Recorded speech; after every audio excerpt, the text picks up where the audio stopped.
Hi friends, welcome back to my channel Love. Today we are going to learn the 10th Arabic alphabet. The 10th Arabic alphabet is Ra. Let's watch Ra.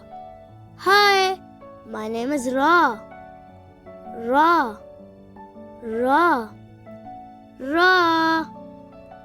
For your understanding, you can spell Ra in English as R-A-W. Raw. It sounds like the English alphabet R. R for robot. Raw. How to pronounce raw? R-A, raw. R-A, raw.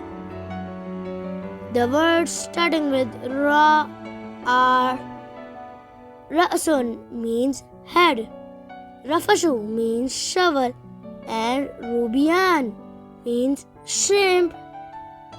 Thank you for watching my video. Don't forget to subscribe for more videos. Bye friends.